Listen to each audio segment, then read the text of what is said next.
Bismillahirrahmanirrahim. Assalamualaikum warahmatullahi wabarakatuh.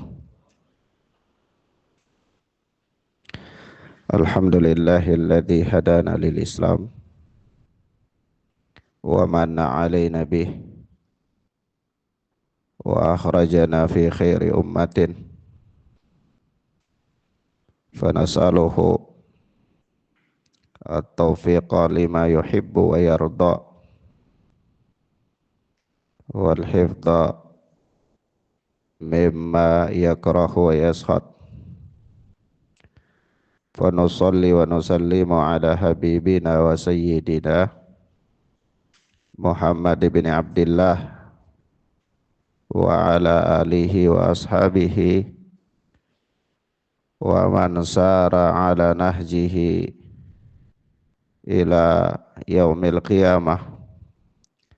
Amma ba'd. Ikhwanna fid din, a'azzani Allah wa iyyakum.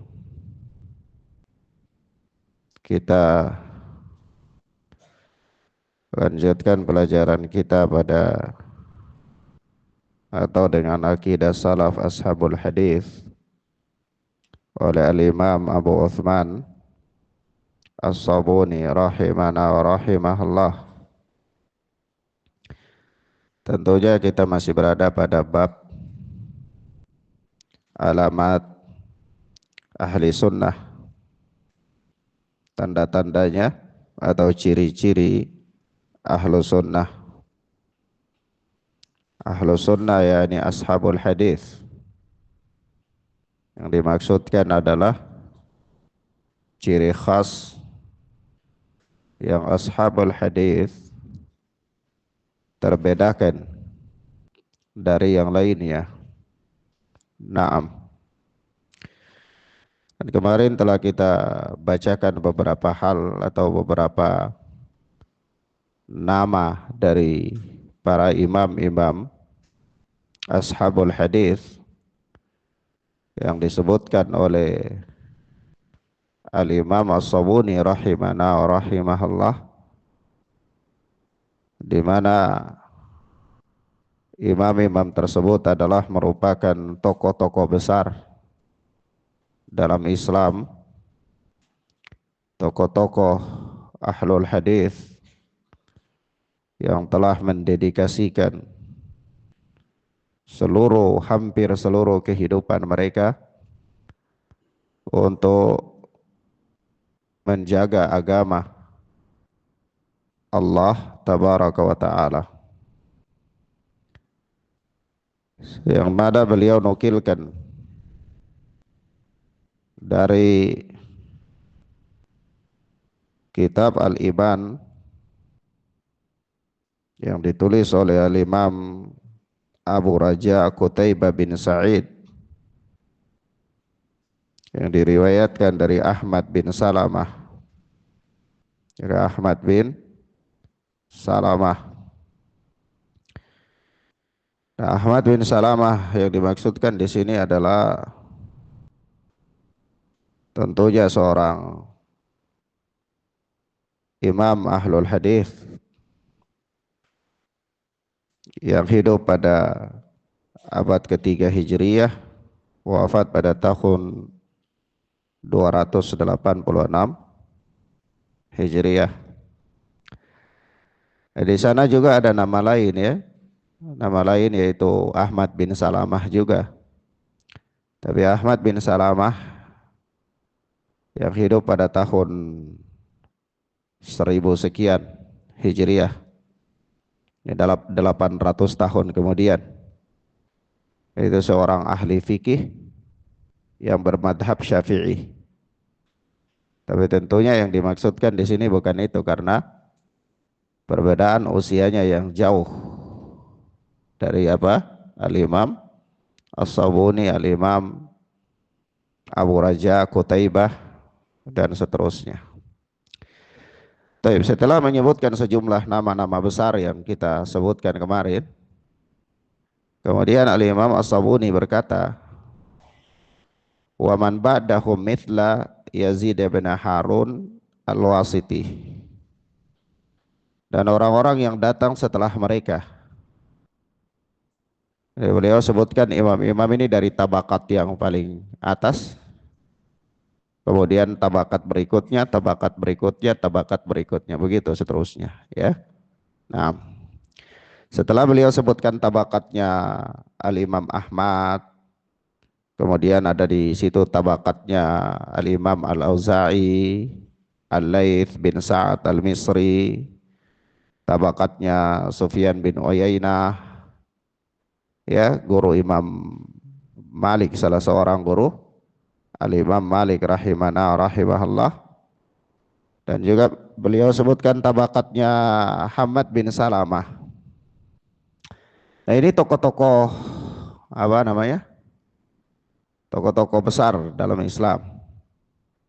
Kalau lihat Hamad bin Salamah itu generasinya generasi apa?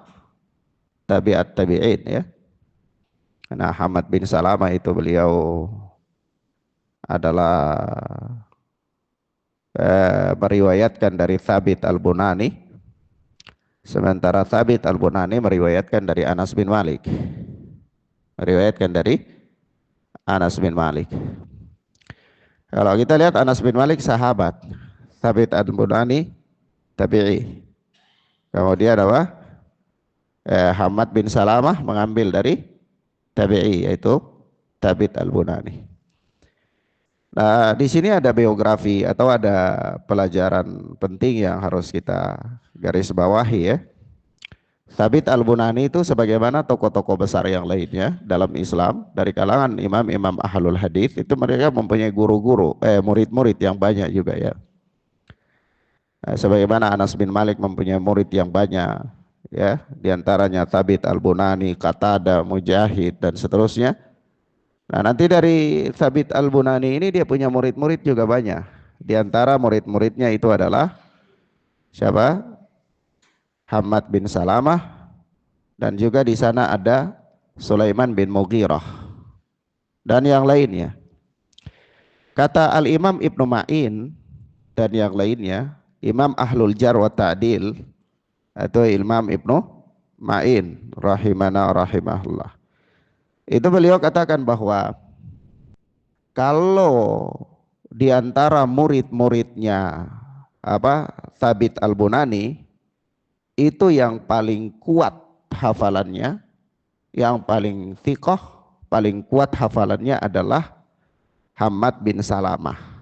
Hamad bin Salamah.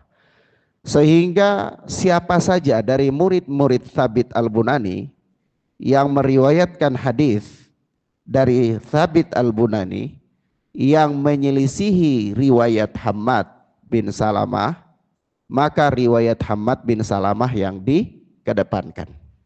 Begitu, paham, ya? Nah, misalnya antum ini duduk di majelis kita ini, majelis anak ini.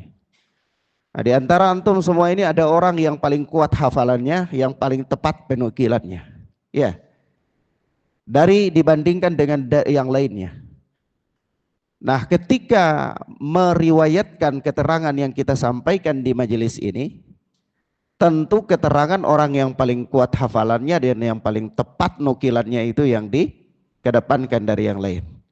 Sehingga kalau ada orang lain di antara sekian murid banyak ini, misalnya ada yang menyelisihi dia, maka riwayat dialah yang lebih dikedepankan. Begitu, paham, ya? Baik. Nah, di sini Anda beri contoh, ya. Jadi dalam ilmu hadis itu namanya, kalau yang seperti ini namanya apa? Syadz. Sering dihukumi sebagai riwayat yang syadz.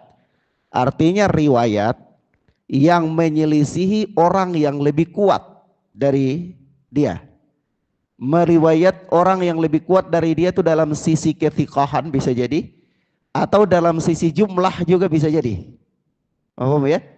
Misalnya ada satu orang, dia ini istiqoh juga, dia jujur, riwayatnya sahih, orangnya adil, jujur, thiqoh. Dia meriwayatkan sebuah hadis, menyelisihi teman-teman seperguruannya ada 10 orang. 10 orang meriwayatkan tidak sama dengan dia saja yang meriwayatkan begitu. Berarti dari sisi jumlah orang ini menyelisihi orang yang lebih banyak dari dia. Paham ya? Yang kedua, bisa jadi dia menyelisihi orang yang lebih awthaq, lebih thiqah. Ada sama thiqah, orang-orang yang thiqah, orang-orang yang adil, tapi di antara mereka ada yang lebih adil, ada yang lebih thiqah. Lalu riwayat dia itu menyelisihi mereka. Maka ini juga namanya riwayat seorang yang thiqah menyelisihi orang yang lebih thiqah. Paham ya? Kalau begitu riwayat siapa yang nanti diterima kalau kayak gini? Yang lebih thiqah. Iya, itu namanya, maka riwayat orang yang kurang thiqah menyelisihi lebih banyak orang yang lebih jumlahnya lebih banyak atau orang yang lebih thiqah, itu namanya riwayat yang menyelisihi. Itu biasanya istilahnya dalam ilmu mustalahul hadis namanya apa? Syadz. Namanya apa ya ikhwan? Syadz. Baik. Penyelisihan di sini seperti kita katakan ya, Sulaiman bin Mughirah ini rawi yang thiqah, adil.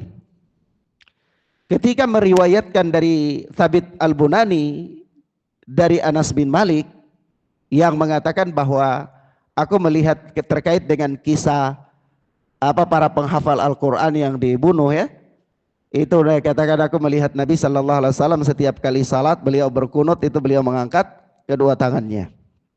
Beliau apa? Mengangkat kedua tangannya di kunut nazilah ya. Nah, ini dari Anas bin Malik, mengambilnya dari Anas bin Malik itu adalah Thabit Al-Bunani. Mengambilnya dari Thabit Al-Bunani adalah Sulaiman bin Mughirah. Thiqah, soduk, riwayatnya diterima. Ya. Tapi ternyata Hammad bin Salamah yang sama-sama seperguruan dengan dia mengambil dari Thabit Al-Bunani itu menyelisihi dia. Di mana Hammad bin Salamah di dalam riwayatnya tidak menyebutkan mengangkat kedua tangan dalam kunut tersebut. Mahfum ya? Sementara Ibnu Ma'in mengatakan siapa saja yang meriwayatkan dari Thabit Al-Bunani yang menyelisihi Hammad bin Salamah, maka riwayat Hammad bin Salamah yang dikedepankan.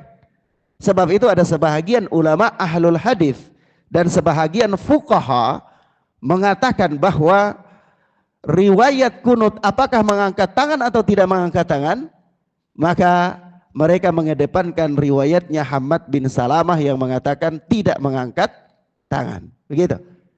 Mahfum ya ikhwan? Nah, ini kalau antum tanya Ustadz, tujuannya apa? Nah, di sini bukan anak ingin merajikan kepada antum yang mana tidak, tapi anak ingin menggambarkan kepada antum begitulah disiplinnya ilmu hadis dalam menjaga kemurnian agama. Ya. Bukan hanya belajar tentang siapa gurunya, bukan. Tapi juga sampai pada tingkat bagaimana kekuatan hafalannya, bagaimana keakuratan penukilannya, dan bagaimana dia jika dibandingkan dengan teman-temannya yang setabakat. Begitu. Mahfum ya ikhwan? Paham ya? Nah, ini kita nukilkan supaya apa? Ana nukilkan supaya sejalan dengan apa yang diinginkan oleh Al-Imam As-Sabuni di sini. Apa yang diinginkan oleh beliau? Beliau ingin memperkenalkan kepada kita sejumlah tokoh besar di dalam Islam yang kedudukan mereka itu apabila mencintai mereka termasuk dari akidah, kesempurnaan akidah, iman, dan mencintai mereka termasuk dari ciri Ahlus Sunnati wal Jamaah. Kenapa kok sampai mencintai mereka itu ciri dari ciri Ahlus Sunnati wal Jamaah? Karena inilah kedudukan mereka di dalam Islam. Dedikasi mereka yang begitu besar dalam menjaga kemurnian Islam. Apa saja upaya mereka, bukan hanya tentang siapa gurunya, bukan dia hadir di majelis ilmu, bukan. Tetapi bagaimana akuratnya dia di dalam menukil, bagaimana kekuatan hafalannya dia di dalam menghafal, dan bagaimana kedudukan dia di mata teman-teman yang setabakat dengan dia. Mahfum ya kawan? Karena hari ini kalau kita bicara berguru, punya tabakat, itu semua orang bisa mengaku dia punya tabakat. Dia punya guru. Nah, antum misalnya ini bisa mengaku semuanya orang belajar di saya misalnya. atau belajar di Ustadz Badrul Salam, atau belajar di Ustadz Firanda, belajar di Ustadz Hakim misalnya, semua orang, antum semua sama-sama duduk dan mungkin antum semua satu tabakat. Tapi di antara tabakat ini ada antum yang penukilannya tidak tepat, ada yang kemudian juga pencatatannya di dalam buku catatannya tidak benar, ada juga periwayatannya tidak baik. Soal murid ya murid, tapi penukilan bisa tidak tepat. Paham ya kawan? Paham ya? Nah itu pun diperiksa. Itu pun diperiksa. Dalam rangka apa? Dalam rangka menjaga kemurnian agama. Atau kadang-kadang bisa soal murid ya murid. Tapi bisa jadi sama-sama satu tabakat itu mengatakan, dia itu memang benar dia pernah hadir di dalam majelis ilmu. Tapi hadirnya dia itu cuma ngopi-ngopi doang. Ya, hadirnya dia cuma sandar-sandaran di tiang masjid. Gak belajar dia. Gitu. Sehingga dia bisa saja mengaku murid. Iya, dia hadir dalam majelis ilmu, tapi bagaimana keilmuan yang dia diterima? Pengakuan gak sama-sama orang setabakat dengan dia. Begitu. Paham ya, ikhwan? Mafhum ya?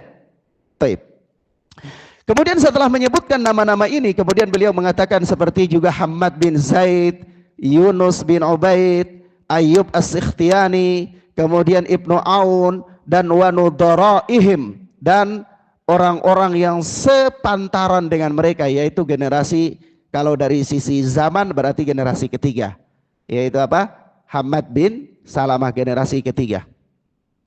Lalu kata Al-Imam As-Sabuni rahimahullah, di situ jadi berikutnya kata beliau, waman ba'dahum mithla Yazid bin Harun al-Wasiti wa Abdul Razzaq bin Hammam as-San'ani wa Jarir bin Abdul Hamid al-Dabbi wa man ba'dahum mithla Muhammad bin Yahya ad-Dhuhli wa Muhammad bin Ismail al-Bukhari wa Muslim bin Hajjaj al-Qushairi wa Abi Daud as-Sijistani wa Abi Zur'ah ar-Razi wa Abi Hatim wa ibnihi wa Muhammad bin Muslim bin Warah wa Muhammad bin Aslam at-Tusi wa Uthman bin Sa'id ad-Darimi as-Sijzi wa Muhammad bin Ishaq bin Khuzaimah an-Naisaburi alladhi kana yud'a imamal a'immah.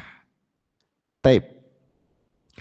Kemudian Imam As-Sabuni menyebutkan sejumlah nama yang tabakatnya di bawah mereka. Iya, generasi keempat kalau dari sisi zaman, waktu. Dari sisi apa? Waktu. Yaitu siapa? Di antara mereka Yazid bin Harun al-Wasiti. Kemudian Abdul Razzaq bin Hammam as-San'ani. Kita kenal dengan Al-Imam Abdul Razzaq as-San'ani. Beliau punya karangan namanya Al-Musannaf. Al-Musannaf Al-Imam as-San'ani. Beliau ini adalah termasuk di antara guru-gurunya para imam-imam yang datang belakangan. Gurunya Imam Ahmad, gurunya Imam Syafi'i, ya, dan guru-gurunya para imam-imam ahlul hadis yang lain. Pada zamannya Al-Imam As-San'ani, Abdul Razzaq As-San'ani, itu negeri Yaman didatangi oleh para penuntut ilmu dari berbagai penjuru. Untuk apa? Duduk di majelisnya Al-Imam Abdul Razzaq As-San'ani. Walaupun di dalam biografinya Al-Imam Abdul Razzaq As-San'ani itu beliau tasyayyuk, agak ke Syiah-Syiaan. Iya, tapi Syiah dalam pemahaman Syiah pada generasi awal hanya berada pada bab mendahulukan antara Ali dan Utsman radhiyallahu taala anhuma. Kemudian Jarir bin Abdul Hamid al-Dabbi, satu tabakat dengan Al-Imam Abdul Razzaq As-San'ani. Kemudian waman ba'dahum, setelah mereka, tabakat di bawah Al-Imam Abdul Razzaq As-San'ani. Siapa mereka? Mithlu Muhammad bin Yahya ad-Dhuhli. Siapa Muhammad bin Yahya ad-Dhuhli? Muhammad bin Yahya ad-Dhuhli adalah salah seorang gurunya Imam Bukhari dan gurunya Al-Imam Muslim. Di mana? Di Naisabur. Di Naisabur. Ada peristiwa besar yang terjadi antara Al-Imam Bukhari dan gurunya, yaitu siapa? Muhammad bin Yahya ad-Dhuhli. Sampai-sampai ada tahdir-tahdiran antara Muhammad bin Yahya ad-Dhuhli dan Al-Imam Bukhari rahimana wa rahimahullah. Muhammad bin Yahya Ad-Dhuhli mentahdzir Al-Imam Bukhari. Sampai-sampai di majelis beliau, tadinya ini gurunya, muridnya kepada Imam Bukhari, dan Imam Bukhari gurunya kepada Muhammad bin Yahya Ad-Dhuhli.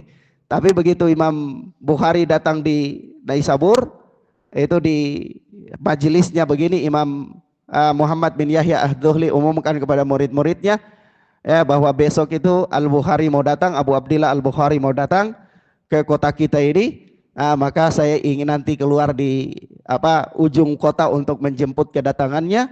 Barang siapa yang pengen menjemput maka silahkan keluar bersama, nanti besok kita jemput sang alim yaitu Al-Imam Bukhari sama-sama. Nah begitu mereka jemput, datang masuk di kota Naisabur. Beberapa hari Al-Imam Bukhari membuka majelis ya, membaca sahihnya. Maka majelis Imam Bukhari dipenuhi oleh para penuntut ilmu ya. Majelisnya guru beliau Muhammad bin Yahya Ad-Dhuhli sepi dari penuntut ilmu. Disitulah mulai terjadi persoalan demi persoalan manusiawi. Ya, sampai terjadi fitnah di majelisnya Al-Imam Bukhari. Seseorang dia berdiri dan dia bertanya kepada Imam Bukhari, ya Abu Abdillah, lafadzku dengan Al-Quran ini makhluk atau kalam Allah, makhluk atau bukan makhluk? Imam Bukhari tidak menjawab. Dia tanya lagi beberapa kali. Sampai kemudian begitu dia tanya yang keberapa kalinya, Al-Imam Bukhari mengatakan lafaz itu adalah makhluk, sementara bacaan Al-Quran itu adalah kalam Allah. Maka orang ini seketika dia berdiri dan dia provokasi majelis ilmu. Dia katakan, wahai manusia, dengarlah bahwa Al-Bukhari mengatakan bahwa lafazku Al-Quran adalah makhluk. Al-Quran adalah makhluk. Maka gaduh majelis ilmu itu. Dulu, zaman dulu periwayatan ilmu hadis itu tidak pakai pengeras suara kayak ini, ya. Sementara orang yang hadir itu ribuan orang. Antum bayangkan bagaimana ribuan orang hadir dalam majelis ilmu yang tidak ada pengeras suara. Jadi bagaimana orang mendengar hadis, membacakan hadis dan mencatat hadis. Jadi itu ada naibnya. Ya, nanti di tengah situ ada orang, di depan sini ada orang yang nanti dia bacakan. Misalnya guru dia katakan haddatsana Muhammad bin Yahya, haddatsana Muhammad bin Yahya Ad-Dhuhli. Dia berhenti, orang di situ dia sambung, haddatsana Muhammad bin Yahya Ad-Dhuhli. Nanti orang di pintu belakang sana dia sambung. Nanti orang di sana lagi sambung lagi sampai semua majelis itu sampai di orang yang terakhir. Supaya semua hadirin yang hadir penuntut ilmu itu mendengar apa yang disampaikan oleh sang guru. Begitu di yang paling terakhir selesai, baru di sini guru dia sambung lagi. Ya, dia sambung lagi ke berikutnya. Begitu terus. Dan yang menyambung itu, yang menjadi badal itu tidak bisa sembarangan orang. Enggak boleh sembarangan orang. Harus orang yang memenuhi kriteria-kriteria dalam ilmu hadis. Ya, dari kejujurannya, dari bagusnya pendengaran, dari bagusnya lafaz, ya, amanah dan seterusnya, itu ada kriterianya tersendiri dalam ilmu hadis. Ya itu dulu. Nah, antum bayangkan ketika terjadi kegaduhan yang mengatakan bahwa Al-Imam Bukhari mengatakan Al-Quran itu adalah makhluk, ya, sementara di saf-saf belakang itu enggak mendengar apa yang dikatakan oleh Imam Bukhari, gaduh akhirnya. Ya. Zaman itu zaman fitnahnya Al-Quran itu makhluk atau bukan? Makhluk. Ya. Maka majelis ilmu itu gaduh, orang-orang ribut, akhirnya apa? Bubar majelis ilmu tersebut. Bubar. Nah, bubar, bahasa itu keluar sampai ke kota Naisabur dan tersebar kemana-mana. Akhirnya Al-Imam Bukhari rahimahullah ditahdzir. Dia apa? Ditahdzir. Jadi fenomena tahdzir itu biasa, itu sudah terjadi sejak zaman dulu kala. Hanya sebagai penuntut ilmu, dia harus bijak dan dia harus berusaha untuk mencari kebenaran daripada sebuah tahdziran. Apa memang tahdzir ini benar atau tahdzir ini adalah kekeliruan dari orang yang mentahdzir? Iya kan? Orang yang mentahdzir tujuannya benar, menjaga agama. Dia tujuannya menjaga agama. Sebab apa? Sebab Al-Imam Asy-Syaukani mengatakan sekiranya tidak ada tahdzir, tidak ada al-jarh wa ta'dil, tidak ada cercaan dan pemberian tazkiyah keadilan, maka para pembohong seenaknya akan berbicara tentang agama. Ya, para pembohong akan bicara seenaknya tentang agama. Orang-orang munafik, orang-orang yang jahil, orang-orang kerdil akan seenaknya bicara tentang agama. Sebab itu harus ada al-jarh wa ta'dil, harus ada cercaan dan apa? Tazkiyah tentang keadilan. Supaya orang gak berani sembarangan. Kalau dia berani sembarangan, dihajar sama ahlul ilmu. Orang ini gak berhak untuk ngomong. Orang ini gak benar, dia ini sesat, dia ini gak boleh diambil ilmunya, dia ini demikian, dia ini demikian. Supaya dalam rangka menjaga agama. Tujuan mereka baik, hanya saja terkadang mereka keliru dalam berijtihad. Keliru dalam apa? Berijtihad. Dan terkadang mereka memberikan peringatan itu dengan maksud menjaga agama, tetapi dalam bab-bab khawarimul muru'ah yang dia tidak punya batasan yang syar'i, batasan yang paten. Paham ya? Sehingga kalau di dalam bab-bab khawarimul muru'ah yang tidak punya batasan yang paten, itu kembali kepada ketakwaan. Sehingga terkadang seorang alim dia menganggap satu perkara itu adalah khawarimul muru'ah, nggak boleh. Lalu dia menjaga dirinya dari perkara tersebut dan dia memperingatkan setiap orang yang terjatuh dalam perkara tersebut. Tapi ternyata perkara itu menurut alim yang lain boleh-boleh saja, sah-sah saja. Ya.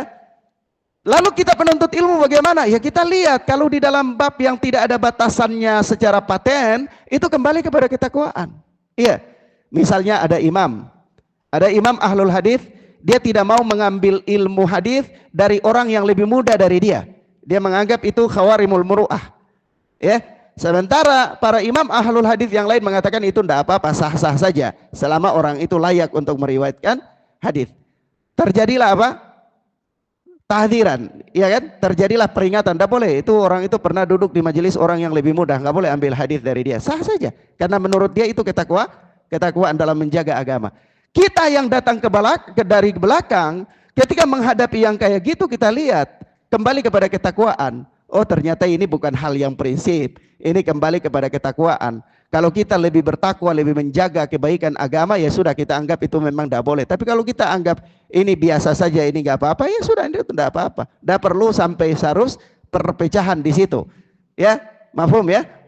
Nah, kemudian kalau seandainya tahdiran itu hal-hal yang memang punya batasan syar'i, misalnya orang ini telah terjatuh ke dalam pemahaman Mu'tazilah, orang ini telah terjatuh ke dalam pemahaman Qadariyah, orang ini telah terjatuh di dalam pemahaman Jabariyah, orang ini telah terjatuh di dalam pemahaman Sufi, khurafat dan seterusnya, maka itu tidak ada pilihan lain bagi kita kecuali al-alim hujjatun liman lam ya'lam.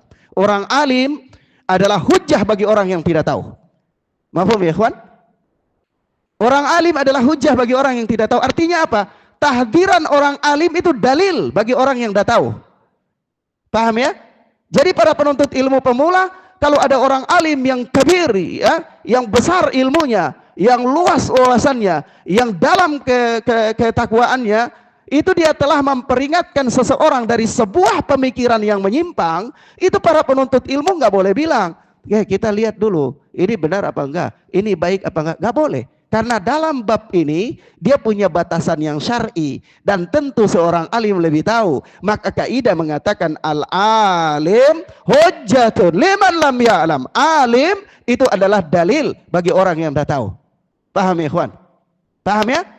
Sehingga kalau misalnya ada al-Imam Bukhari atau al-Imam Muslim memberikan peringatan kepada seseorang yang berpemahaman Qadariyah, kita enggak mengatakan saya tidak akan menerima ucapan Imam Bukhari sampai saya meneliti sendiri. Oh, enggak boleh, itu kita yang sesat. Paham ya? Kita yang sesat. Kenapa kita yang sesat? Karena kita tidak menerima ucapan orang alim. Sementara dalil mengatakan bahwa idza jaa fasikum binaba'in fatabayyanu, apabila datang orang fasik membawa sebuah berita maka bertabayun. Para ulama mengatakan itu berarti kalau yang memberikan berita orang yang adil, orang yang bukan fasik, maka tak perlu ada tabayun, tak perlu ada tabayun. Mafhum ya ikhwan? Tak perlu ada tabayun. Jangan sampai antum, enggak, saya mau tabayun dulu perkataan Imam Bukhari tentang rijal ini. Saya mau tabayun dulu perkataan Imam Muslim tentang rijal ini. Saya mau tabayun dulu perkataan Al-Imam Abu Zur'ah tentang rijal ini. Ya, tidak boleh. Karena ketika antum mengatakan yang demikian, itu berarti antum telah menyelisihi manhaj ashabul hadis. Paham ya ikhwan? Nanti antum mengira bahwa perkataan seorang alim itu cuma omong kosong belaka. Atau perkataan seorang alim itu sama dengan ucapan Anda. Atau sama dengan ucapan guru Anda sehingga tidak punya nilai, kurang kecintaan Anda kepada mereka sehingga motivasi Anda untuk beragama dengan cara beragama mereka kurang. Padahal kita katakan cinta kepada mereka adalah merupakan ciri bahwa dia adalah seorang ahlu sunnah. Kenapa?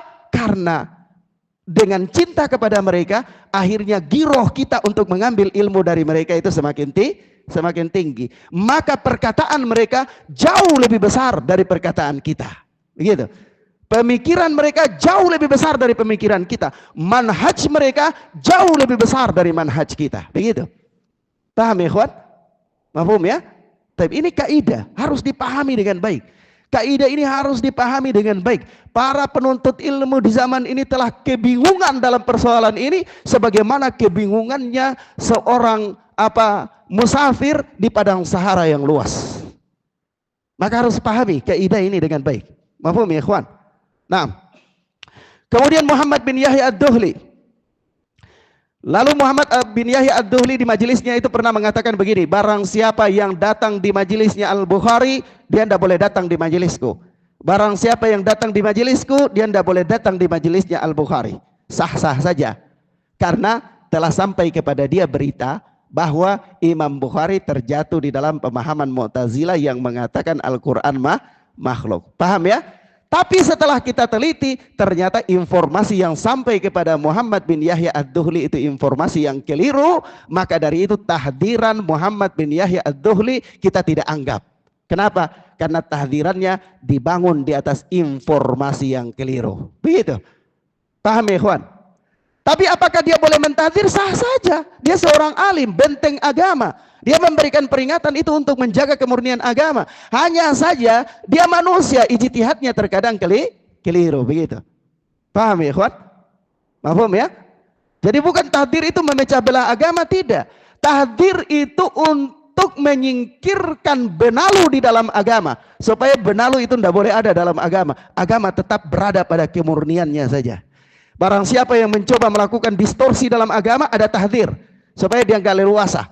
Barang siapa yang mencoba untuk melakukan pengkaburan dalam agama, adalah peringatan keras, adalah hajar dan seterusnya. Nanti kita sebutkan bagaimana tahapan dan metode hajar itu dilakukan. Mafhum ya, ikhwan? Taib. Kemudian selanjutnya kata beliau Muhammad bin Ismail al-Bukhari, ya ini Muhammad bin Ismail al-Bukhari, ya ini al-Imam Bukhari, Abu Abdullah Muhammad bin Ismail al-Bukhari. Kemudian wa Muslim bin Hajjaj al-Qushairi, yaitu al-Imam Muslim bin Hajjaj al-Qushairi. Wa Abu Daud as-Sijistani. Siapa Abu Daud as-Sijistani?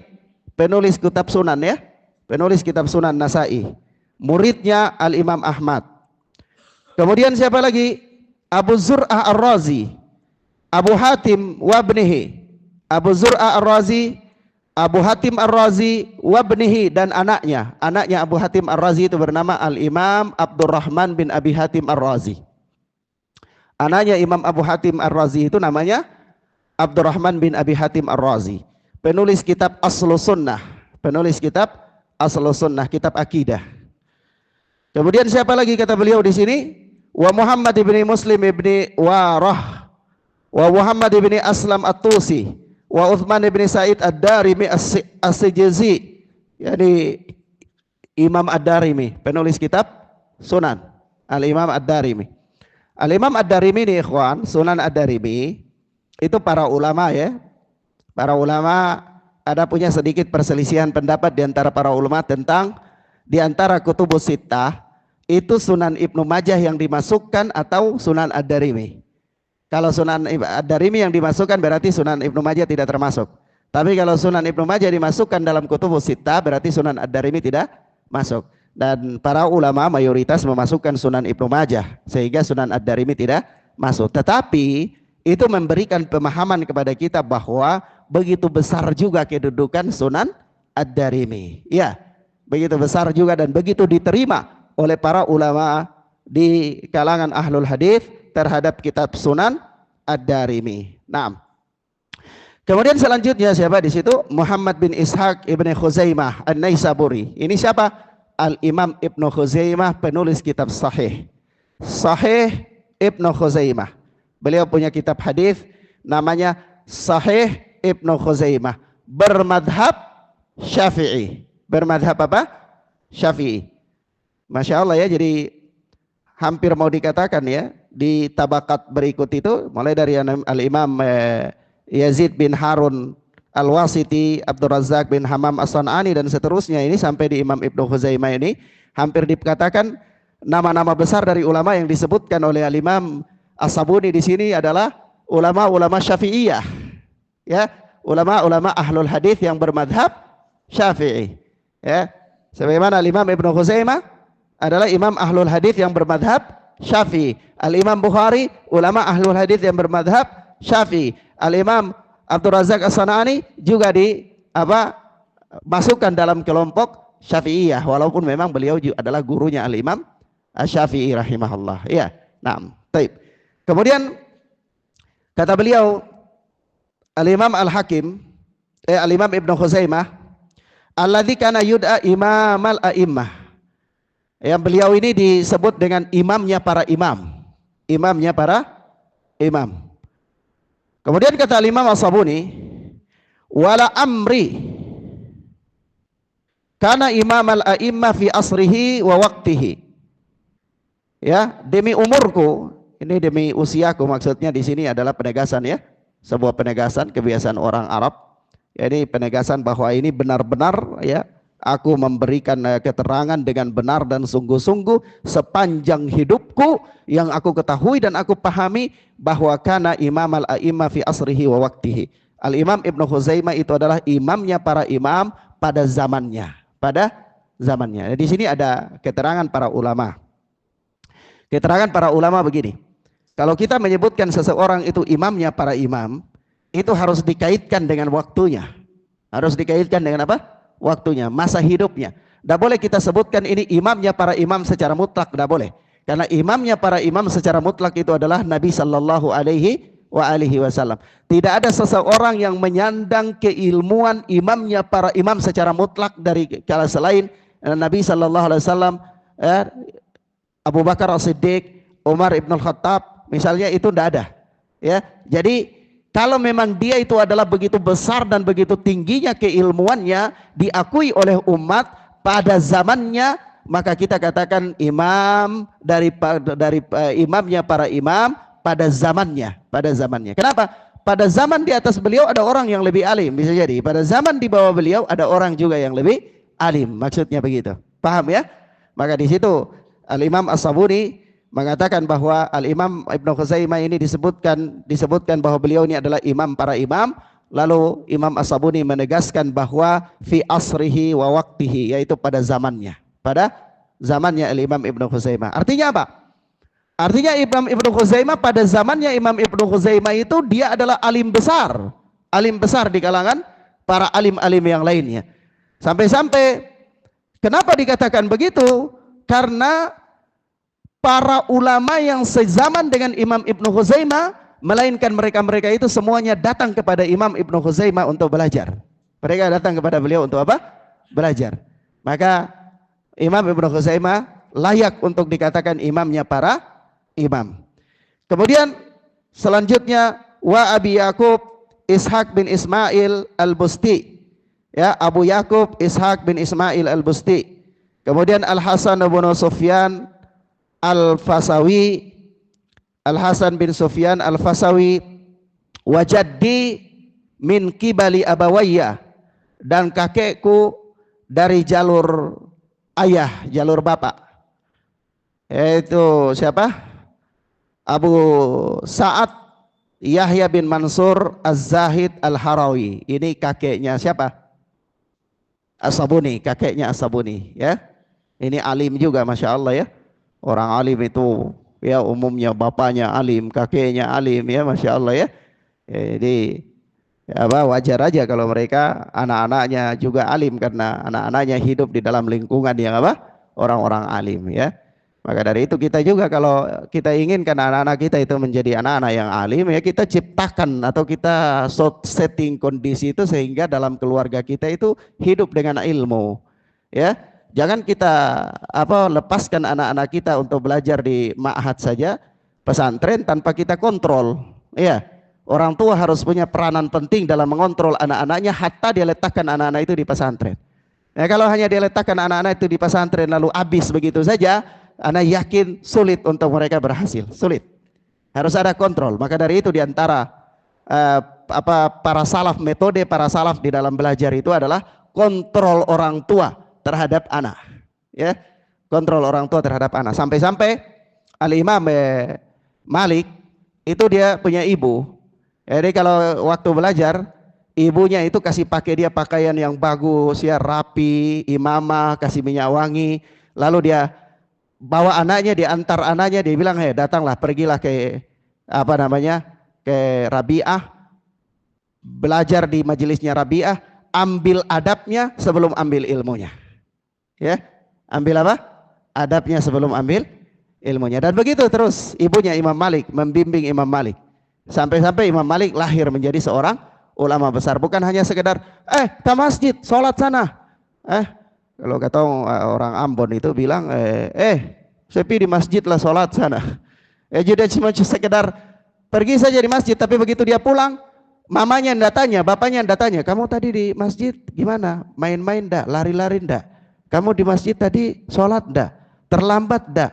Main-main di tempat wudhu enggak?" Datanya. Tapi kalau saya tadi main, benar ya, main-main enggak? Jujur, main-main enggak? Saya tanya teman-teman nanti ya. Aduh, ya saya main. Nah, kalau besok main-main lagi nggak boleh ke masjid lagi ya misalnya. Akhirnya dia terkontrol. Bukan hanya sekedar disuruh datang sholat. Begitu datang sholat dia main-main, orang sudah salam baru dia lari dari sana, tak, assalamualaikum warahmatullahi, assalamualaikum warahmatullahi, keluar lagi, main lagi. Pulang sampai ke rumah, nggak ditanya. Jadi bapaknya sama ibunya juga kira taunya dia lagi sholat. Iya, dia lagi sholat. Itu sebab itu apa kontrol dari orang tua itu sangat penting sekali. Dari orang tua alim, anaknya alim, masya Allah ya, masya Allah, itu luar biasa sekali. Walaupun banyak juga yang kita lihat ada orang yang memang diuji ya, dia alim, anak-anaknya tidak alim, itu ujian bagi dia. Tapi umumnya kalau kita lihat kehidupan orang-orang alim, pasti di antara generasi mereka itu ada yang alim. Kenapa? Mereka tumbuh dan hidup dalam rumah yang penuh dengan ilmu, rumah yang penuh dengan ilmu. Nah, kemudian ya ini tentunya kontrol orang tua ya. Kontrol orang tua itu bukan suami saja, istri juga. Makanya istri-istri kita itu jangan terlalu dia sibuklah dalam urusan-urusan dunia lah ya. Jadi cukuplah kita saja sebagai lelaki sibuk dalam urusan dunia supaya istri kita itu dia bisa fokus untuk urus anak-anak kita. Ya, jangan sampai ya, kita sudah sibuk dalam urusan dunia, dia juga kita kasih kesibukan dalam urusan dunia sehingga dia bingung mau urus suami apa mau urus anak apa mau urus dunianya ya. Nah, jadi kalau bisa antum yang mungkin Allah sudah berikan antum ke lapangan rizki ini, janganlah suruh istri sibuk lagi untuk cari dunia. Nggak usah, istri di rumah aja ya. Istri di rumah, istri kerjanya cuma kamar dapur, kamar dapur, ngurus anak, ngurus suami, itu aja sudah. Supaya dia fokus, supaya dia dia fokus. Tapi kalau antum kasih ndak, antum harus kelola aset ini, antum harus kelola aset ini, repot sudah. Anak terbengkalai, terbengkalai. Ya, antum sudah sibuk nyari uang, istri sibuk nyari uang, lalu siapa yang ngurus anak? Ya, gurunya di sekolah belum tentu. Apalagi gurunya di sekolah kalau lulus SMA kemudian jadi guru, nggak ngaji lagi, ya. Tapi dia guru di pesantren, tidak pernah datang ngaji, ya itu repot. Apa yang mau diajarkan? Apa yang mau dia ajarkan? Ya, pantas saja kalau guru seperti itu dia dari sekolah, waktu sholat pegang HP, dari pintu sampai di pintu masjid sampai mau wudhu masih lihat HP. Orang sudah kamat masih lihat HP. Begitu sudah baca Al-Fatihah tutup HP wudhu. Datang dari tempat wudhu masih lihat HP. Sampai berdiri di saf masih lihat HP. Begitu taruh HP langsung Allahu Akbar. Begitu selesai salam gak zikir lagi, langsung lihat HP lagi. Guru macam ini bagaimana mau menciptakan generasi yang alim? Bagaimana?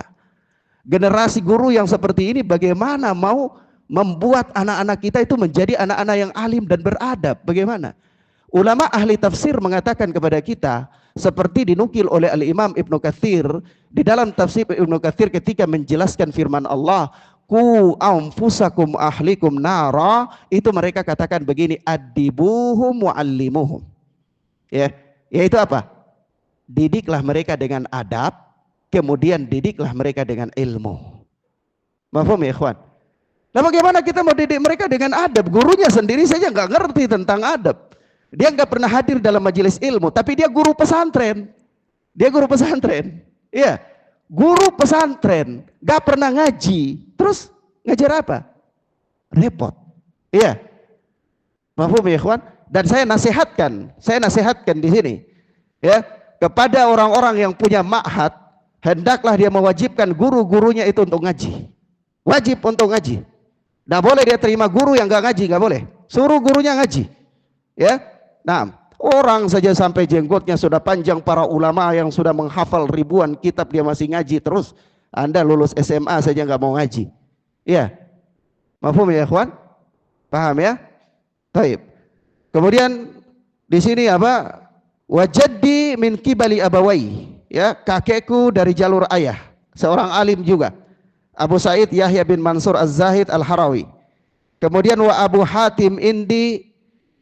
Hatim Adi ibni Hamdawai As-Sabuni, yaitu dan Abu Hatim Adi bin Hamdawai As-Sabuni, wa waladaihi, dan dua orang anaknya, Saifai Sunnah, dua pedang sunnah, yaitu Abu Abdullah As-Sabuni dan Abu Abdurrahman As-Sabuni. Subhanallah ya. Bapaknya alim, kedua anaknya juga alim. Iya, bapaknya alim, kedua anaknya alim. Masya Allah, luar biasa. Kedua anaknya pedang apa? Pedang sunnah. Dan Masya Allah ya ikhwan, sebagai orang tua itu doakan anak kita ya. Di malam hari itu doakan anak kita. Kita sudah kasih sekolah mereka sebagai sebab upaya kita kontrol mereka, dan kita doakan mereka. Doakan mereka setiap waktu, malam, siang, kapan saja doakan mereka supaya mereka menjadi orang-orang yang alim. Iya. Imam Malik ibunya mendoakan dia, Imam Syafi'i ibunya mendoakan dia, sampai-sampai anak pernah membaca satu artikel itu Al-Imam Masjidil Haram Syekh Suraim itu juga karena doa ibunya ya. Doa ibunya ya. Nah, Sesudais ya. Nah, Sesudais itu doa ibunya juga. Ya, dia agak nakal-nakal, ya ibunya, oh, saya kutuk kau jadi imam Masjidil Haram. Ya, doanya Masya Allah ya. Ya, jadi imam Masjidil Haram. Nah ini Masya Allah. Ya, itu penting sekali ya, penting sekali. Wa ghairihim min a'immati sunnah al-mutamassikina biha nasirina laha da'ina ilaiha walina 'alaiha.